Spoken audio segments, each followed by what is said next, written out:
What's up everyone? Today we are checking out the biggest fashion trends for Spring-Summer 2026. After a darker, heavier and emotionally charged fall-winter, we are moving into a lighter, more relaxed season, focused on freedom and ease. The most powerful new narratives this season was rooted in designers' anti-war sentiment.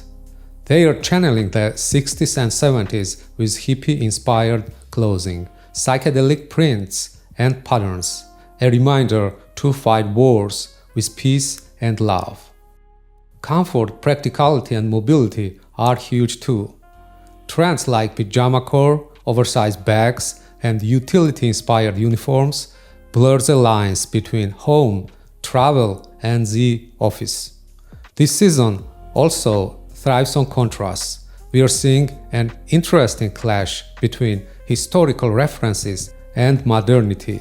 Think Napoleon jackets paired with slouchy streetwear or aristocratic waistcoats worn with baggy jeans. Overall, Spring-Summer 26 is relaxed and deeply expressive. The mood is about reclaiming identity, embracing freedom, and spreading peace. Fashion's version of fighting wars with love, not weapons. Alright, without further ado, here are the biggest fashion trends for Spring-Summer 2026. If you have been fantasizing about escaping the city and move to a coastal commune, you are not alone. Designers thought about it too. This season, they embraced the carefree spirit of the 1960s and 70s, reviving the dreamy, nomadic energy of the hippie era through a modern lens. Think loose silhouettes, soft fabrics, drapey ropes, fringe, floral prints, and artisanal details that feel handmade. Hippiecore can be seen as anti-war message from designers inspired by the 70s and the peace movements of the Vietnam era. Alternatively, this trend can be interpreted as seeking freedom, comfort, and real connection in a world that feels overly structured and digital. Crack Green has long been fascinated by spirituality and nostalgia for the psychedelic 60s. This season, his thoughts circled around the Beatles, the iconic English band. The designer basically reimagined the Beatles' psychedelic phase back when they discovered LSD. His designs gave a nod to that mind-opening spirit. We saw interesting designs like high-neck shirt tunics with deconstructed military frogging. The most psychedelic designs were a series of multi-floral, multi-layered printed looks, vibrating with color, and, as Green said, inspired by 60s bed sheets. Julian Klausner's debut collection for Dries Van Noten captured a refined bohemian freedom for modern menswear. The collection was charged with a nomadic, free-spirited mood, but grounded in sartorial elegance. Models evoked a life in motion, wearing fluid silk layers that draped with song-like ease. Klausner revealed his starting point for those designs was a 1993 photograph of Nirvana wearing Dries Van Noten. This season, Emporio Armani was all about a nomadic sensibility and free-spirited attitude. The collection centered on loose flowing silhouettes, tunics, robes, and white trousers that embodied ease and fluidity. The inspiration drew on a broad cultural landscape from Central Asia to North Africa. Many patterns appear to echo the textile heritage of Morocco's Taznak region in the Atlas Mountains. Accessories such as woven bags, large suede pouches and necklaces with pendants and tassels enhanced the free-spirited hippie mood. Junya Watanabe nailed that hippiecore vibe, but gave it a totally unexpected punk rock edge. He took those traditional hippie elements like floaty silk layers and paisley prints and draped them over modern pieces. The oversized flowing shirts and white trousers evoked that easygoing bohemian feel, but the whole thing had a definite punk rock twist. Here is where it got really interesting. Even Rick Owens explored free-spirited details and a nomadic vibe this season, but naturally with his signature dark twist. We saw a ton of fringe and heavy use of suede, creating a dystopian nomadic feel, all filtered through his tough industrial lens.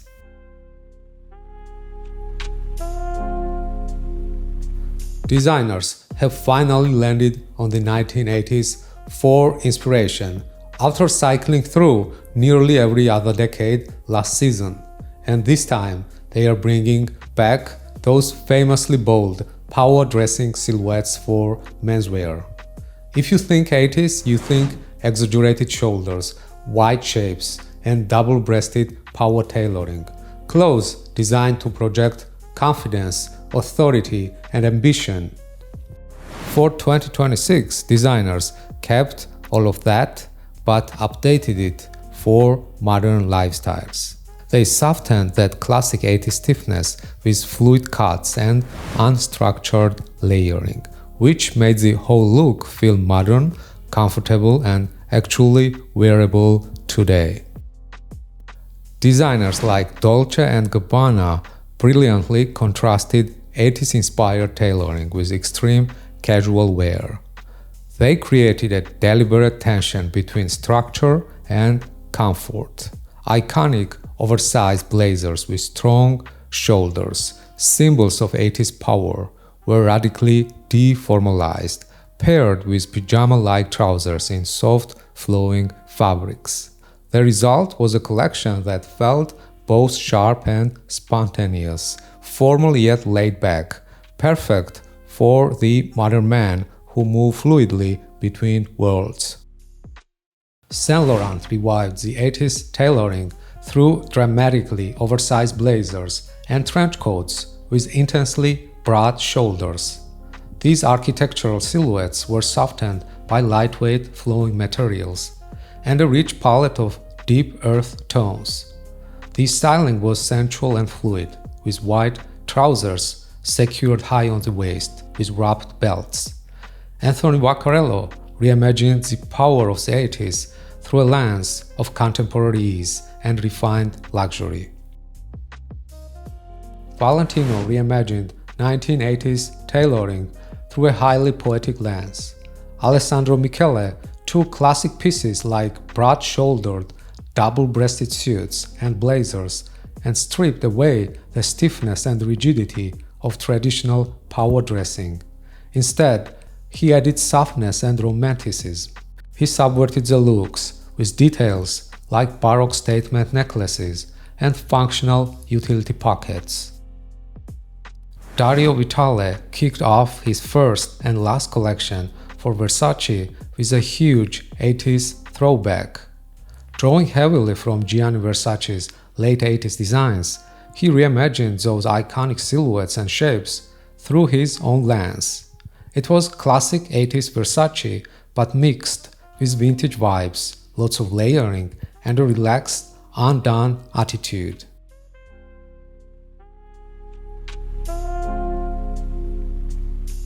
Have you noticed pajamas popping up everywhere? It's a fashion's latest love affair with comfort and ease. But this season, it feels like more than just a style trend. It's a reflection of how men want to dress today, effortlessly, comfortable, and free from rigid dress codes. We are all searching for that perfect hybrid outfit. Something you can throw on in the morning, lounge in, wear to a casual meeting, and still look good for dinner. Designers have embraced this challenge by transforming sleepwear into day wear.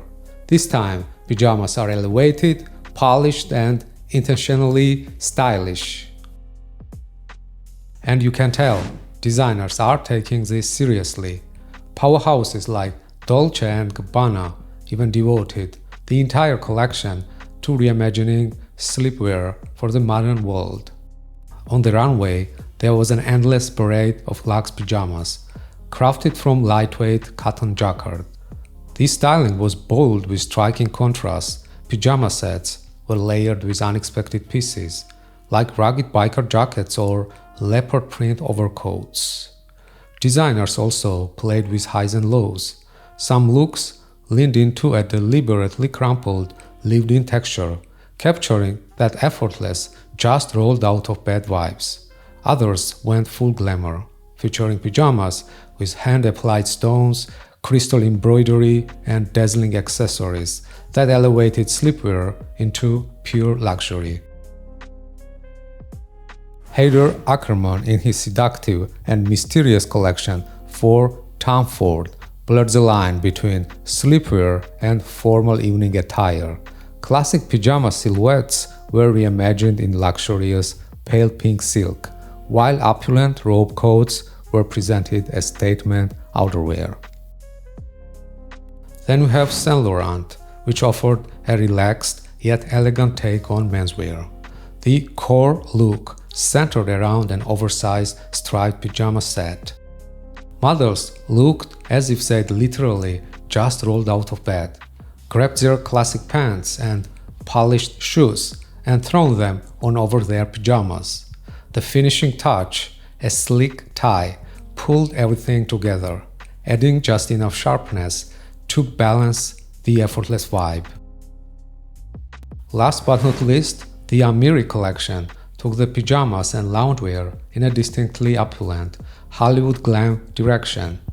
The collection fused the casual ease of California dressing with refined tailoring and ultra-luxurious fabrics. We had full loungewear sets, from silk pajama suits to tuxedo-inspired lounge robe ensembles. This central theme imagined the life of an artist living in a hotel, capturing his day-to-day life.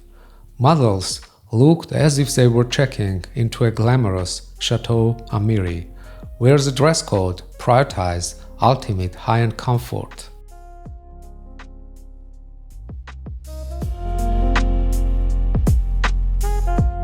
The Napoleon Jacket trend is basically taking 19th century military uniforms, those old French and imperial styles, and giving them a modern twist. You can spot the look right away. Gold buttons lined up in double-breasted rows, braided cords and epaulettes, structured shoulders, and stand-up collars. Some versions are cropped like bolero jackets or cavalry coats, kind of giving that fashion general vibe. But what's interesting is why now? Why are designers suddenly drawn to Napoleonic uniforms? Maybe it's because people are tired of quiet luxury and basics. They want something with personality, something that feels memorable, symbolic, and expressive. Anyway, we are seeing some big houses like Dior driving his whole revival. For his debut collection, Jonathan Anderson created this really interesting tension between past and present by playing with 18th and 19th century French imperial-style military uniforms. He actually went through Dior's archives as part of his research. The Napoleon jacket we are seeing now is a clear nod to Eddie Sliman's era at Dior Homme, specifically his Spring-Summer 2006 collection. Then you have Anne Demoulemester showcasing a fascinating fusion of structured military attire and the brand's signature romantic grunge. Creative director Stefano Gallecci said the inspiration came from his love of Jane Austen's Pride and Prejudice. What stands out right away is a play on contrast and contradiction. The formal, historical rigidity of military uniforms is instantly softened by the fluid layers underneath. In his latest collection for Kenzo, Nigo reimagined the classic Napoleon jacket as a streetwear piece. Interestingly, the inspiration came from the iconic cover of the Beatles album Sgt. Pepper's Lonely Hearts Club Band. It was a really bold experiment from Nigo and honestly a refreshing change if you look back at his previous work for Kenzo.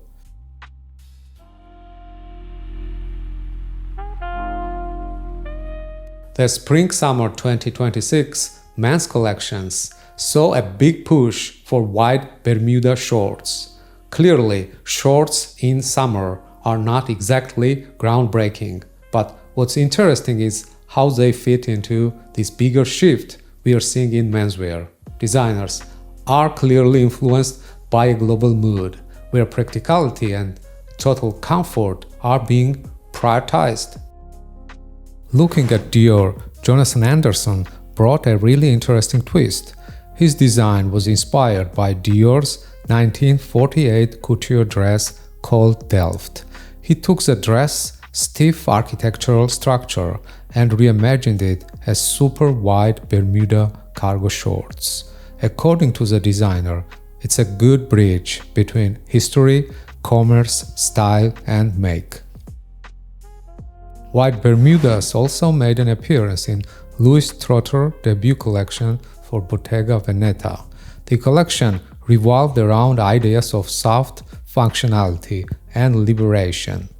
It also updated the house codes through a blend of strong tailoring and a focus on exquisite tactile craftsmanship.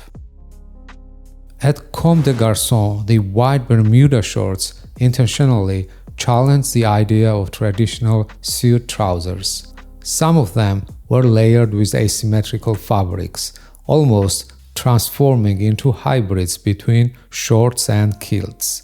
Models walked with long braided hair and surreal headpieces, designed by artist Gary Card. Moving on to Willy Chavarria, his looks prominently featured wide loose-fitting Bermuda shorts. Once again, the designer infused Cholo-inspired streetwear with high fashion sensibilities. Shorts were styled in a subversive way, contrasting the casual silhouette with tailored elements like oversized blazers and button-down shirts.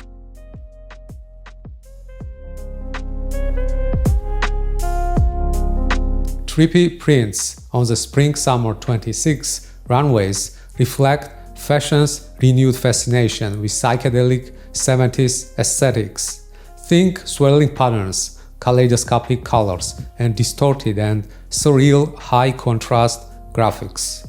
What's really interesting is that these prints now cover entire garments. They are not just subtle accents anymore. Designers are also brilliantly mixing organic motifs like florals and botanicals with more synthetic, digital-inspired patterns. This vibrant look is closely tied to the broader hippie revival happening in fashion right now. Trippy Prints evoke a sense of escapism, openness, and a desire to reconnect with nature and craft. It echoes that 1970s spirit of freedom and experimentation. The hallucinatory visuals also mirror today's digital overload, where reality feels distorted and dreamlike. Designers like Rei Kawakubo used Trippy Prints to convey a powerful message about the current global situation, emphasizing the need for spiritual transformation and a new kind of leadership. The designer explained her inspiration, saying, "I had the feeling that we would really need to get someone powerful, like a shaman, to come back and lead us to peace, love, and fraternity." On the runway, this translated into psychedelic geometric prints, such as honeycomb diamond, clover, and wavy zigzag patterns, often covering tailored two-piece suits and outerwear. What's really interesting is how these trippy patterns disrupt the clean lines of classic tailoring, making it difficult to immediately read them as conventional suits. Trippy Prints also showed up at Emporio Armani, where they enhanced the collection's overall nomadic and bohemian sensibility. We saw abstract, water-like motifs and paisley-like patterns. They appeared in a soft, sun-faded palette of browns and faded blues. Combined with the relaxed silhouettes, these prints created a sense of psychedelic travel and cultural fusion, perfectly in line with the collection's inspiration of nomadic shapes and Berber culture. Fashion houses like Issey Miyake translated natural textures and art forms into hypnotic, visually arresting textiles and prints. The collection drew inspiration from the work of Japanese ceramicist Shoji Komoda. We saw mesmerizing patterns resembling stylized scales, eyes, or magnified cellular structures, creating an intense optical illusion on the garments. Looking at Versace, Dario Vitale played with a mix of florals, pop art, and stripes. He created a visual overload that felt chaotic yet intentional. We had interesting mix of 80s boldness and 90s Miami opulence with a psychedelic twist. It was Versace at its most playful and maximalist, retro, trippy, and utterly pop. The Dries Van Noten collection was full of vibrant colors and expressive pattern mixing, inspired by the ease and optimism of surfing and beach culture, which translated into psychedelic, visually chaotic prints. That trippy abstract effect came from the sheer intensity and clash of colors and patterns, a signature of the house, now made even more pronounced and youthful.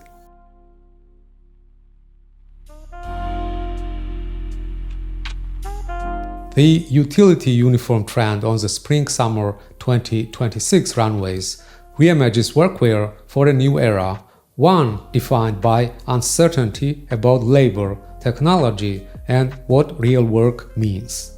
As automation and AI loom over white-collar professions, designers seem to be looking to the safety and authenticity of the blue-collar world, where physicality still matters. This sentiment takes shape in matching utility sets and mechanic-inspired silhouettes, boxy shirts with twin-chest pockets, straight-cut trousers, and lightweight technical fabrics built for movement and durability. The look channels the practicality of uniforms while giving them a sleek, city-ready polish, a new kind of workwear for a generation, navigating blurred lines between the digital and the tangible. We are seeing major fashion houses lean into this idea, Prada included. Their Spring-Summer 26 collection framed everything around functional design, but filtered through intentional simplicity and freedom. Prada focused on deconstruction and recomposition of traditional uniform archetypes, creating a new kind of Prada uniform. The main item was a long utility shirt loaded with pockets. Prada subverted the formal rigor of a uniform by using short shorts, sometimes cargo style and sometimes no shorts at all, just a shirt acting as the entire uniform. Looking at Miu Miu, Prada's younger sibling, the collection felt like an acknowledgement of the fashion industry's dependence on production, line workers, and craftspeople. Models walked in matching navy and steel blue sets, boxy jackets, work pants, and aprons cut in industrial cotton and sturdy leather. But they were not nostalgic uniforms. They felt pragmatic, urban, and grounded in movement and reality. And in times when AI threatens to erase so much white-collar work, these uniforms read almost like a tribute to the enduring power of human craft. A luxury powerhouse like Zegna is redefining what a modern utility uniform can look like, presenting a utility meets leisure aesthetics blended with tailoring. The looks were built around a field jacket-style blazer with utility pockets and matching full-length wide-leg trousers. The silhouettes are deliberately loose, deconstructed, and lightweight. It really reflects a desire for an unburdened, easy look. The usual stiffness of the utility uniform is softened by using crinkled and pre-washed fabrics. They create this intentional nonchalance and lived-in feel. Similar to Zegna, Calvin Klein presented a strong vision of the modernized functional uniforms, but with a distinctly more polished and minimalist edge. We had head-to-toe monochromatic looks in light beige and deep charcoal. The essential elements of the uniform included an oversized work shirt with twin chest pockets, paired with a matching necktie and wide-leg trousers. The result was a look that felt incredibly clean, streamlined, and modern.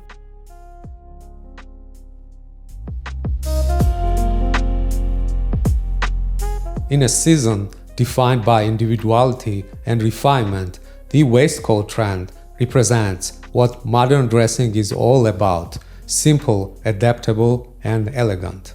Once confined to the rigidity to the three-piece suit, the waistcoat has been stripped of its traditional context and reintroduced as a standalone statement. Today, the modern man does not wear it to signal hierarchy or power, but to express personal style. The appeal lies in its balance. The waistcoat brings a touch of formality without any stiffness. It's tailored but breathable, precise yet effortless, a way to look put together while still feeling a sense of ease and freedom. The popularity of waistcoats at Dior this season was rooted in historical reverence and subversion. Jonathan Anderson drew inspiration from 18th and 19th century French menswear, going so far as to replicate the cuts and details of original archival waistcoats. It was his way of showcasing the exceptional craftsmanship of the Dior haute couture ateliers. Yet despite these historical references, the looks did not feel old-fashioned at all. This because Anderson was also influenced by the deconstructive spirit of Martin Margiela, intentionally clashing the formality with modern rebellious elements. The result was a high-low contrast. Aristocratic waistcoats were worn with baggy jeans, casual shorts, and other unexpected combinations. Waistcoats and vests took on a completely different direction at Emporio Armani, with a focus on fluidity, lightness, and a nomadic bohemian spirit. They were crafted from light, airy fabrics like linen or crepe. The choice of fabrics and styling strips the waistcoat of its traditional formality, turning it into a relaxed, summertime layering piece. The overall vibe evoked a global traveler or bohemian adventurer with clear nods to Berber culture and Moroccan mosaic patterns. At Versace, creative director Dario Vitale approached vests and waistcoats with a distinctly millennial sensibility. He gave classic archival coats a vintage, lived-in feel. This immediately appeals to a generation that really loves second-hand finds and layered self-expression. Rick Owens interprets the vests through an industrial, almost ritualistic lens. The vests are dramatically elongated, often falling below the knees, completely rewriting the classic proportions of a traditional vest. Key details include side pockets with industrial zippers and a high halter-like neckline that leaves the chest exposed.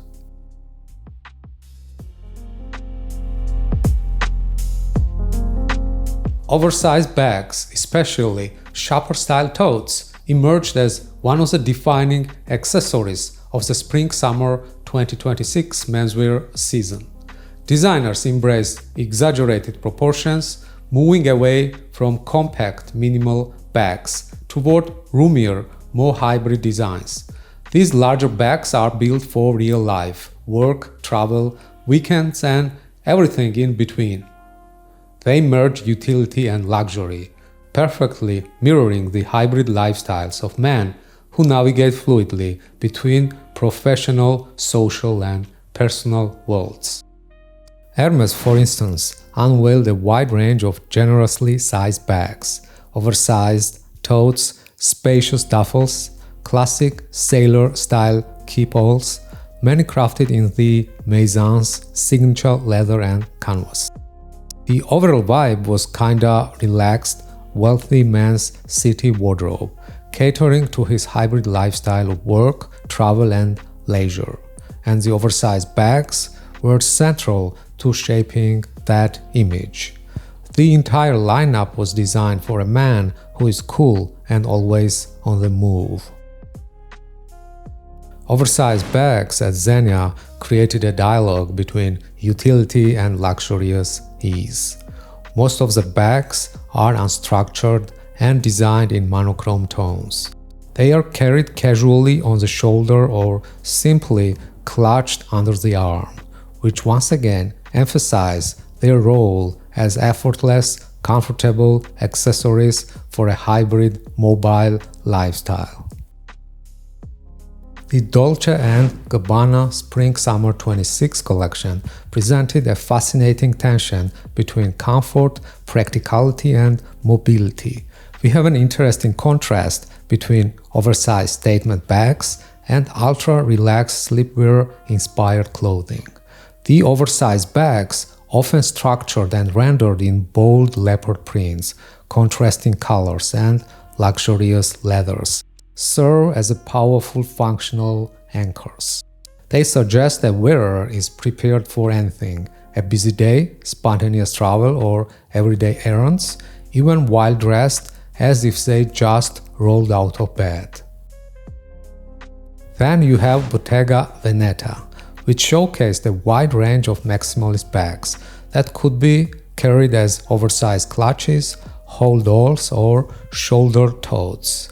A key feature is a prominent use of the house signature intrecciato weave. It's done often on a grand scale, giving the bags a rich tactile feel.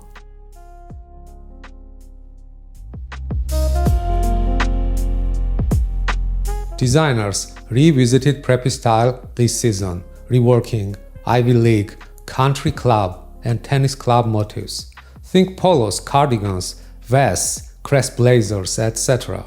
Preppy style is nothing new, and we've seen it on the runways for several years now, but this time it came with a playful and subtly subversive twist.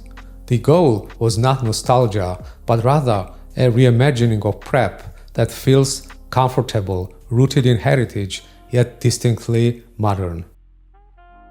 Fashion houses like Amiri deconstructed the Ivy League roots of preppy style and reassembled them with a West Coast lounge-like ease. All the classic preppy staples were present: argyle knits, cardigans, v-neck vests, neat polos, ties, but Amiri subverted these classic codes by entirely relaxing these silhouettes. This sense of newness also comes from the unexpected textures and details: sparkly knits, silky shirts, and intricate embroideries that feel more artistic than academic. The layering is deliberately soft, nonchalant, and entirely built around comfort and luxury. Michael Ryder at Celine took foundational preppy items and radically altered their proportions and context. Classic V-neck cricket sweaters were excessively shrunken, while rugby and polo shirts were completely deconstructed and exaggerated into massive cape-like silhouettes. They were then tucked into high-waisted, wide-leg tailored trousers, creating a deliberate tension between casual sport and sharp formality. Even the equestrian codes of old prep were treated with irony. Most notably, a Celine-branded riding helmet was repurposed as a handbag. Jonathan Anderson, in his debut collection for Dior, blended classic preppy staples with aristocratic references and a dose of youthful spontaneity. The runway showcased a wide range of prep essentials: cable knit sweaters, cardigans, Oxford shirts, V-necks, all subtly reworked through a youthful color palette and playful modern styling. Paired with aristocratic elements like cravats, waistcoats, and refined tailoring details, the collection became an intriguing mix that reframed Dior's historic codes through a lighter, more fluid lens. Fendi showcased a wide spectrum of prep-inspired looks, anchored by classics like polos, cardigans, and cricket sweaters, but each item was reimagined through unexpected details and psychedelic color palette, like bubblegum pink, acid yellow, and vermilion. The bold, almost kaleidoscopic color blocking brought a non-traditional, almost trippy prep feel, pushing it far beyond its usual conservatism.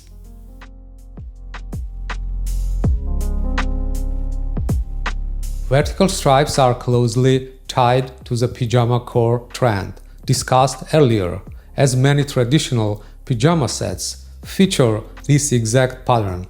This season, however, designers pushed stripes far beyond their loungewear origins. They applied those elongating lines to everything from breezy shirts to sharply tailored suits. Stripes may seem banal at first glance, but they carry a surprisingly rich cultural duality or even triality. They were associated with financial authority. They are simultaneously tied to prison uniforms. And of course, they are linked to sleepwear and loungewear. This collision of references turns this stripe into a commentary on modern masculinity, power, discipline, and ease, all woven into one simple pattern.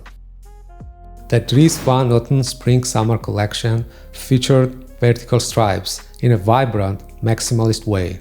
The looks showcased bold, multicolored stripes on loose, pajama-like silhouettes. Emporio Armani approached stripes from a different angle, leaning into travel and resort sensibilities. Relaxed, fluid silhouettes appeared in sun-bleached tones of beige, greyish, and other earthy neutrals. Here, stripes did not suggest corporate vigor, but instead evoked a nomadic bohemian ease, suitable for travel and a high-end vacation.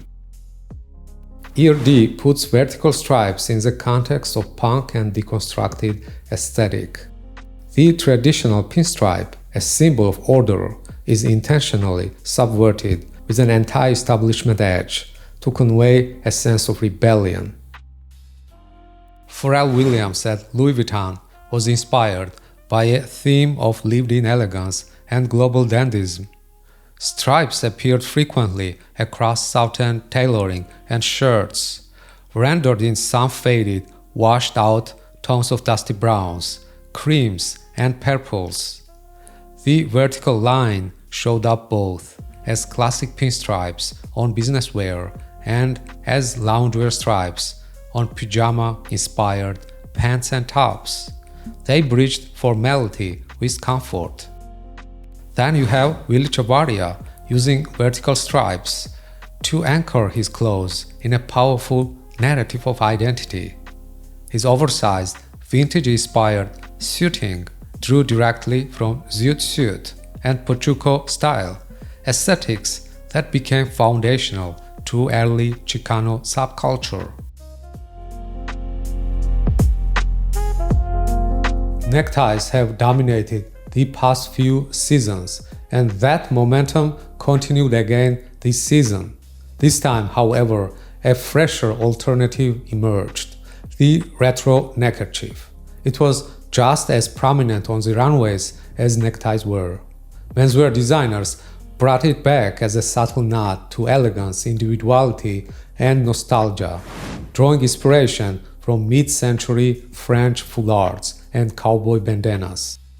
Right now, as menswear is rediscovering refinement, the neckerchief feels like a bridge between formal and casual coats. It adds polish without rigidity, a necktie reinvented for a freer, warmer world. Designers like Jonathan Anderson at Deere played with old-school cravats and bow ties, mixing them into modern archetypes. It felt like a subtle, almost satirical nod to historical dandyism. These traditionally aristocratic symbols were deliberately subverted and clashed with raw, youthful energy, questioning old ideas of formality and status. At brands like Hermes, the neckerchief set the mood and introduced a touch of sensuality, romance, and a kind of polished bohemian flair. Interestingly, they added subtle color and emotion into an otherwise earthy palette. Neckerchiefs also functioned as a final styling detail that softened the entire silhouette, communicating an artistic masculinity rather than a rebellious one. For André Moulemistre, the neckerchief was a fundamental part of its romantic, gothic, and rock and roll DNA.